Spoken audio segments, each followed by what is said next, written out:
te pregunto, ¿cuáles han sido las grandes batallas que la humanidad ha librado?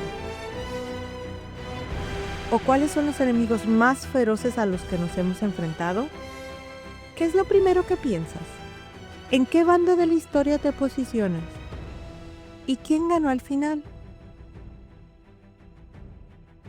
En las películas solemos imaginarnos uniéndonos para luchar contra una amenaza común, normalmente extraterrestres que invaden desde el espacio exterior.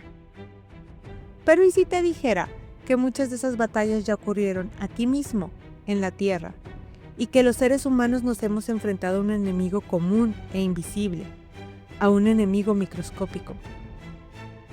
Hace apenas 5 años, la humanidad fue puesta contra las cuerdas.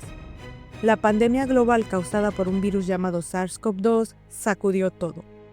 Nuestros sistemas de salud, nuestras economías, nuestra sensación de seguridad. El riesgo de morir o enfermarse gravemente era real. No había suficientes recursos humanos ni materiales para tratar a todos, y por eso se tomaron medidas, las cuales no convencían a todos o muchos no aceptaron. Y aún así, a pesar de todo ese caos que vivimos, ese virus ni siquiera fue el más letal al que nos hemos enfrentado. En los primeros días del COVID, nuestra probabilidad de morir era de alrededor del 3%. ¿Qué habría pasado si ese enemigo microscópico tuviera un 60% de probabilidad de matarnos? Bueno, no tenemos que imaginarlo, solo tenemos que mirar al pasado, volver a la Europa del siglo XIV. Probablemente ya has escuchado hablar de esto, o has visto esas imágenes escalofriantes de doctores con máscaras largas en forma de pico. Esos eran los tiempos de la peste negra.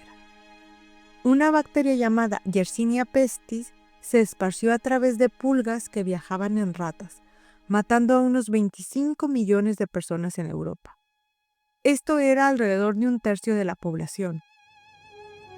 Esta bacteria convirtió ciudades enteras en cementerios y tomó generaciones para que Europa se recuperara de la pérdida de personas, de trabajadores, de estabilidad, de un continente que parecía una zona de guerra. Cualquiera podía estar en riesgo de contraer Yersinia pestis. Incluso, nuevas teorías señalan que Gengis Khan, uno de los líderes más temidos de la historia, pudo haber perdido la vida ante este enemigo invisible.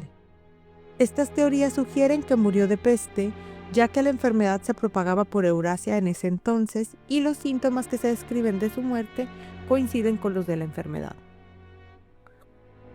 Otro gran conquistador que pudo haber corrido con una suerte similar fue Alejandro Magno.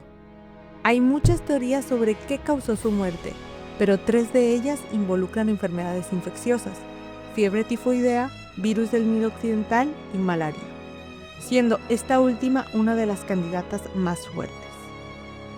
Incluso la caída de Napoleón pudo haber estado ligada con los microbios. La derrota de su ejército en Rusia en 1812 se asocia comúnmente con el frío, pero antes de que siquiera llegara el invierno, la riqueza ya atacaba a sus tropas. Se estima que más de 80,000 soldados murieron de tifus antes de llegar a Moscú.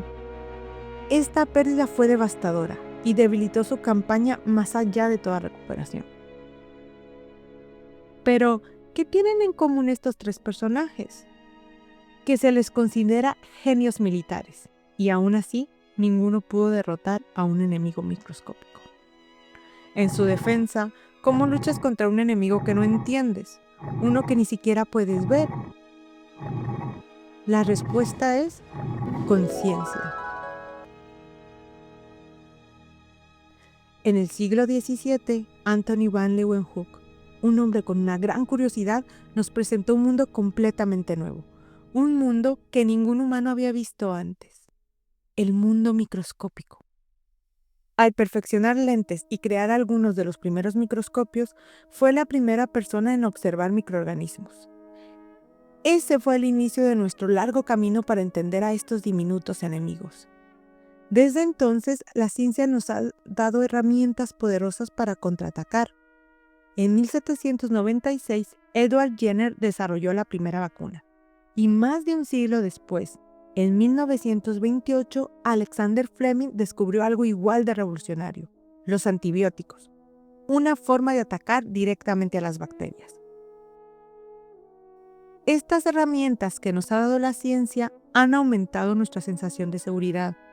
Podemos sentir que los tiempos de muertes por infecciones han quedado atrás, pero los microorganismos están contraatacando y están aprovechando cada oportunidad que les damos.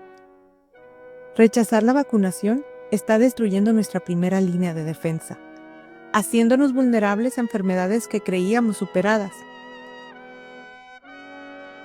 Y aquí va algo para reflexionar. En más de 200 años de vacunas, solo hemos logrado erradicar una enfermedad humana: la viruela. Mientras tanto, el uso excesivo de antibióticos está debilitando una de nuestras armas más fuertes. Aún no se cumplen 100 años desde que se descubrieron y ya hay bacterias que han evolucionado, que han desarrollado resistencia. Y esto es muy preocupante, porque los antibióticos no solo sirven para tratar infecciones, también las previenen. Por eso, son esenciales para procedimientos médicos como cirugías, tratamientos contra el cáncer o trasplantes de órganos. Nuestra lucha contra los microorganismos está lejos de haber terminado. Por eso, como sociedad, debemos invertir cada vez más en ciencia para rearmarnos, reorganizarnos y defendernos de estos enemigos que aún no podemos ver.